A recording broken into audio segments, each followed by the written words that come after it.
മാത്സിലേക്ക് എല്ലാ LSS പരീക്ഷ എഴുതുന്ന കുട്ടികൾക്കും സ്വാഗതം.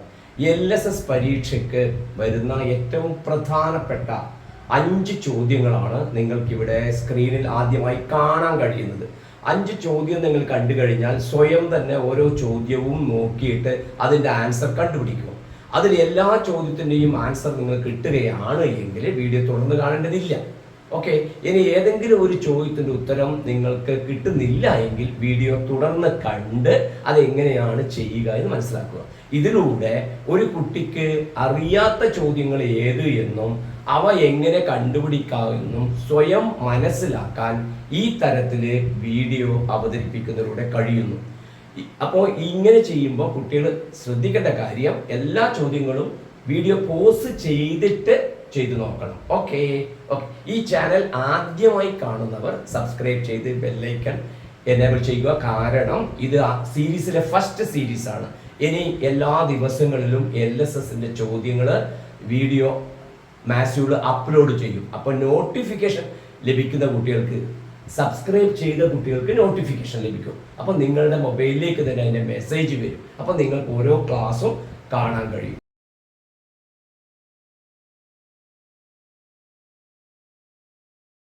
നമുക്ക് ചോദ്യത്തിലേക്ക് കടക്കാം. ഫസ്റ്റ് ക്വസ്റ്റ്യൻ നിങ്ങൾക്ക് അവിടെ കാണാൻ കഴിയുന്നുണ്ട്. ചോദ്യത്തിൽ പറയുന്നത് എങ്ങനെയാണ്? 3091 ഉപയോഗിച്ച് എഴുതാൻ കഴിയുന്ന ഏറ്റവും വലിയ 4 അക്ക സംഖ്യ, largest 4 digit number using these 4 digits എന്നാണ്. അപ്പോൾ ശ്രദ്ധിക്കേണ്ട കാര്യം, ലാർജസ്റ്റ് 4 ഡിജിറ്റ്സ് വലിയ നമ്പർ എഴുതുമ്പോൾ, ഏറ്റവും വലിയ നമ്പർ എഴുതുമ്പോൾ നമ്മൾ ആദ്യം എഴുതുന്നത് ഏറ്റവും വലിയ നമ്പറാണ്. അപ്പൊ ആദ്യം എഴുതുന്നത് 9, പിന്നെ അതിൽ തൊട്ടിട്ടുള്ള അടുത്ത നമ്പർ. ഇത് നമ്മൾ ക്രമത്തിൽ എഴുതി എങ്ങനെയാ വരിക? 9, പിന്നെ 3, 1, 0. ഈ ക്രമത്തിലല്ലേ വരിക? ആദ്യം ഏറ്റവും വലുത്, പിന്നെ അതിൽ ചെറുത്, പിന്നെ അതിൽ ചെറുത്, പിന്നെ അതിൽ ചെറുത്. അപ്പൊ ഇങ്ങനെ എഴുതുന്നത് ഏറ്റവും വലുത് ആദ്യം എഴുതി ക്രമത്തിൽ കുറഞ്ഞു പോയിട്ട് എഴുതുന്നതാണ് ഏറ്റവും വലിയ സംഖ്യ ഉണ്ടാവുക. അപ്പൊ അതിന്റെ ആൻസർ വരിക 9310. ഓക്കെ, ഐഡിയ മനസ്സിലായി കഴിഞ്ഞല്ലോ. ഓക്കെ. ഇപ്പൊ 0 വരുന്ന കഴിഞ്ഞാലും പിന്നെ മറ്റൊരു കാര്യം ശ്രദ്ധിക്കേണ്ടത്, 0 വരുന്ന നമ്പറിൽ എപ്പോഴും ലാസ്റ്റ് ഡിജിറ്റ് 0 ആയിരിക്കും. ഓക്കെ, അപ്പൊ ഇത്രയും ഓർമ്മിക്കേണ്ടത്. ഏറ്റവും വലിയ 4 അക്ക സംഖ്യ ആകുമ്പോൾ ആദ്യം ഏറ്റവും വലുത്, പിന്നെ കുറഞ്ഞ് വരണം. ഓക്കെ, മനസ്സിലായല്ലോ. രണ്ടാമത്തെ ക്വസ്റ്റ്യനിലേക്ക് നിങ്ങൾക്ക് അവിടെ കാണാൻ കഴിയുന്നുണ്ട്. 2 കുട്ടികളുടെ വയസ്സുകളുടെ തുക 22 ആണ്. അവരുടെ വയസ്സുകളുടെ വ്യത്യാസം 2 ആണ് എങ്കിൽ മുതിർന്ന കുട്ടിയുടെ പ്രായം എത്ര എന്നുള്ളതാണ്. അപ്പോൾ sum of the ages of 2 children 22 ആണ്. അവരുടെ ഏജ് ഡിഫറൻസ് 2 ആണ് എങ്കിൽ എൽഡർ 1ന്റെ ഏജ് എത്ര എന്നുള്ളതാണ് ചോദ്യം. അപ്പൊ ഇങ്ങനെ 2 വയസ്സുകളുടെ ഏത് 2 കാര്യങ്ങളുടെയും തുകയും വ്യത്യാസവും തന്നാല്, അതായത് ഇംഗ്ലീഷിലാണെങ്കിൽ സമ്മും ഡിഫറൻസും തന്നാല്, എൽഡറിന്റെ വലിയ ആളുടെ, എൽഡർ മുതിർന്ന ആള് അല്ലെങ്കിൽ വലിയ ആള് ഇവിടെ വില കാണാൻ പറഞ്ഞാല് ഇത് രണ്ടും കൂടെ ആഡ് ചെയ്യുക. ഏതെല്ലാം ആഡ് ചെയ്യുക? സമ്മും ഡിഫറൻസും ആഡ് ചെയ്യുക. അതായത് തുകയും വ്യത്യാസവും കൂട്ടുക. അപ്പൊ എത്ര കിട്ടും നമുക്ക്? 22ഉം 2 കൂട്ടിയാൽ നമുക്ക് എത്ര കിട്ടി? 24. 24 അല്ല ഉത്തരം വരില്ലേ, അതിന്റെ ഹാഫ് എടുത്താൽ ആൻസർ ആയി. ഹാഫ് എത്ര വരിക? 24ന്റെ ഹാഫ് എത്ര വരിക? നമുക്ക് ഉത്തരം 12 എന്ന് കിട്ടും. ഇതായിരിക്കും ആരുടെ? ഇത് എൽഡർ, വലിയ ആളുടെ വയസ്സ്.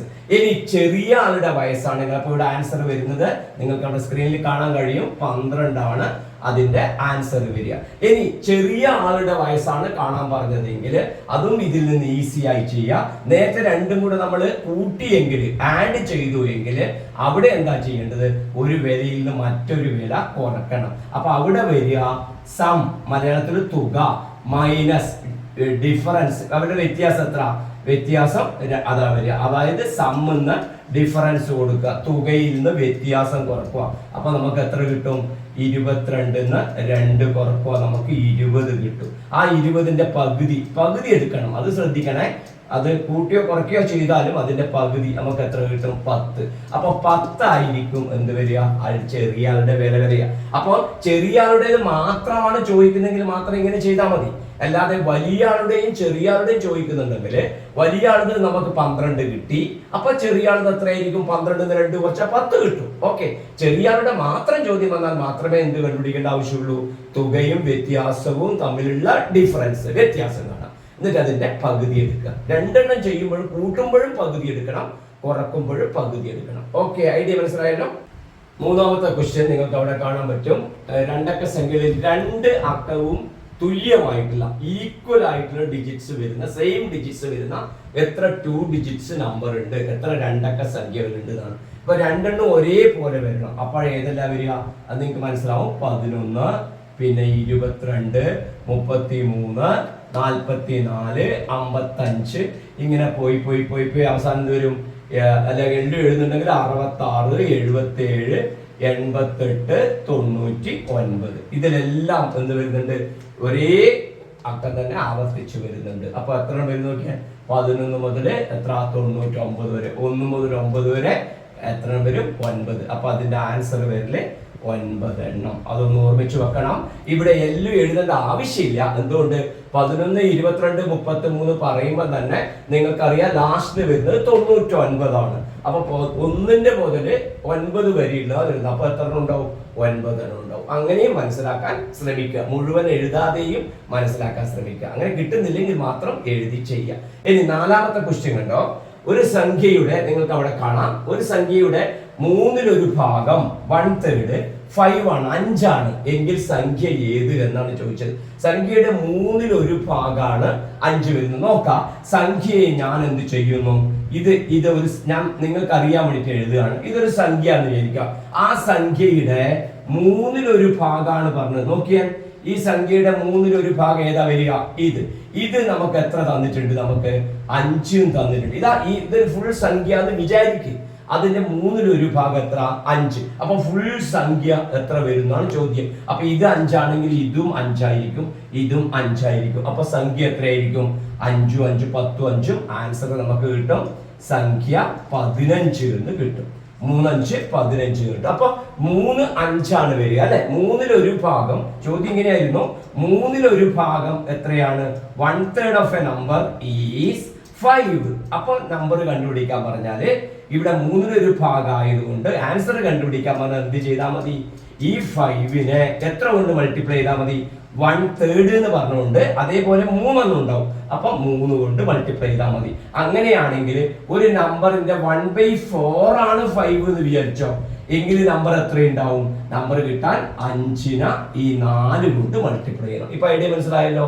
1/3 എത്ര എന്ന് പറയുമ്പോൾ അതിന്റെ താഴെ വരുന്ന നമ്പർ കൊണ്ട് മൾട്ടിപ്ലൈ ചെയ്താൽ, ഗുണിച്ചാൽ നമുക്ക് മുഴുവൻ സംഖ്യ ആയി. ഐഡിയ മനസ്സിലായല്ലോ? അതിന്റെ ചിത്രരൂപം ഞാൻ കാണിച്ചു എന്ന് മാത്രമേ ഉള്ളൂ. ഓക്കെ, 5th ക്വസ്റ്റ്യൻ നിങ്ങൾക്ക് അവിടെ കാണാം. ഒരു സംഖ്യയെ 6 കൊണ്ട് ഹരിക്കുമ്പോൾ ഏറ്റവും വലിയ ശിഷ്ടമായി ഏത് സംഖ്യ വരാം എന്നുള്ളതാണ്. മാക്സിമം വരുന്ന റിമൈൻഡർ എത്ര ആയിരിക്കും? when the number is divided by 6. അവിടെ ഓർമ്മിക്കുക, 6 കൊണ്ട് ഡിവൈഡ് ചെയ്യുമ്പോൾ, ഒരു നമ്പറിനെ 6 കൊണ്ട് ഡിവൈഡ് ചെയ്യുമ്പോൾ ഒരിക്കലും റിമൈൻഡർ മിച്ചം 6 വരില്ല. അപ്പൊ 6ൽ കുറഞ്ഞ നമ്പറാണ് എന്ത് വരിക? റിമൈൻഡർ ആയിട്ട് വരിക. അപ്പൊ നിങ്ങൾ മനസ്സിലാക്കി വെക്കണം, റിമൈൻഡർ ആയിട്ട് വരിക ഏത് കൊണ്ടാണോ ഡിവൈഡ് ചെയ്യുന്നത് അതിനേക്കാളും 1 കുറവായിരിക്കും. അപ്പൊ റിമൈൻഡർ ആയിട്ട് വരുന്നത് എത്രയായിരിക്കും? 6 ന്ന് 1 കുറച്ച നമ്പർ എത്ര? 5. മാക്സിമം വരുന്നതാണ് 5. അപ്പൊ ഏതൊക്കെ നമ്പർ റിമൈൻഡർ, അപ്പൊ ഇവിടുത്തെ ആൻസർ നമുക്ക് എത്ര കിട്ടി? 5 എന്ന് കിട്ടി. ഒരു നമ്പറിനെ 7 കൊണ്ടാണ് ഡിവൈഡ് ചെയ്യുന്നതെങ്കിലോ അതിന് കിട്ടാവുന്ന ഏറ്റവും വലിയ റിമൈൻഡർ ശിഷ്ടം എത്രയായിരിക്കും? 7 ന്ന് 1 കുറച്ച് 6 ആയിരിക്കും. അപ്പൊ ഏറ്റവും വലുത് കണ്ടുപിടിക്കാൻ മനസ്സിലായല്ലോ? ഡിവൈഡ് ചെയ്യുന്ന നമ്പറിന് 1 കുറച്ചാൽ മതി. മനസ്സിലായല്ലോ? എന്നാല് ഒരു നമ്പറിനെ 6 കൊണ്ട് ഡിവൈഡ് ചെയ്യുമ്പോൾ ഏതൊക്കെ നമ്പർ റിമൈൻഡേഴ്സ് ആയി വരാം, ഏതൊക്കെ നമ്പർ മിച്ചങ്ങളായി വരാം എന്നാണ് ചോദ്യം. എങ്കില് നമ്മൾ എന്ത് ശ്രദ്ധിക്കണം? 5 മാത്രല്ല വരിക, 5 താഴെയുള്ള എല്ലാ നമ്പറും വരും. അപ്പൊ ഏതെല്ലാം വരും? 5 വരാം, 4 വരാം, 3 വരാം, 2 വരാം, 1 വരാം, 0 വരാം. ഇത്രയും നമ്പറുകൾ 6 കൊണ്ട് ഡിവൈഡ് ചെയ്യുമ്പോൾ റിമൈൻഡേഴ്സ് ആയിട്ട് വരാം. അപ്പൊ ഏറ്റവും വലുത് നോക്കിയാൽ 5. അപ്പൊ ഞാൻ ചോദിക്കാം 3 കൊണ്ടാണ് ഡിവൈഡ് ചെയ്യുന്നത്, ഏതൊക്കെ റിമൈൻഡേഴ്സ് ആയിട്ട് വരാം? അപ്പൊ അതിൽ വരുന്നത് 2, 1, 0. അതിൽ 3 കൊണ്ട് ഡിവൈഡ് ചെയ്യുമ്പോൾ ഏറ്റവും വലിയ റിമൈൻഡർ ഇത്. അപ്പൊ 3 തൊട്ട് താഴെയുള്ള 2. ഐഡിയ മനസ്സിലായല്ലോ? ഓക്കെ. അപ്പൊ ഇവിടെ നിങ്ങൾക്കിപ്പോ 5 ചോദ്യങ്ങളാണ് ഞാൻ പരിചയപ്പെടുത്തിയത്. അപ്പോൾ ഇതിന്റെ ആവശ്യം എന്താണെന്ന് വിചാരിച്ചാൽ, മാത്തമാറ്റിക്സിൽ നല്ല മാർക്ക് വാങ്ങുന്ന ഒരു കുട്ടി ധാരാളം ക്വസ്റ്റ്യൻസ് പരിചയപ്പെട്ടിരിക്കണം. അപ്പോൾ ഒരു ചോദ്യം കാണുമ്പോൾ തന്നെ കുട്ടിയുടെ മനസ്സിലേക്ക് അതിന്റെ ഐഡിയ വരണം. അപ്പോൾ അങ്ങനെ ഒരു ധാരാളം ക്വസ്റ്റ്യൻസ് പരിചയപ്പെടുകയാണ് ഈ സീരീസിലൂടെ ഉദ്ദേശിക്കുന്നത്. അപ്പോൾ ചാനൽ സബ്സ്ക്രൈബ് ചെയ്യാത്തവർ സബ്സ്ക്രൈബ് ചെയ്ത് നോട്ടിഫിക്കേഷൻ ലഭ്യമാക്കുന്ന നടപടികൾ സ്വീകരിക്കണം. ഈ ഇന്നത്തെ വീഡിയോ ഇഷ്ടമായാൽ ലൈക്ക് ചെയ്യാനും ഷെയർ ചെയ്യാനും മടി കാണിക്കരുത്. ബൈ. നമുക്ക് അടുത്ത സീരീസിൽ വീണ്ടും കാണാം.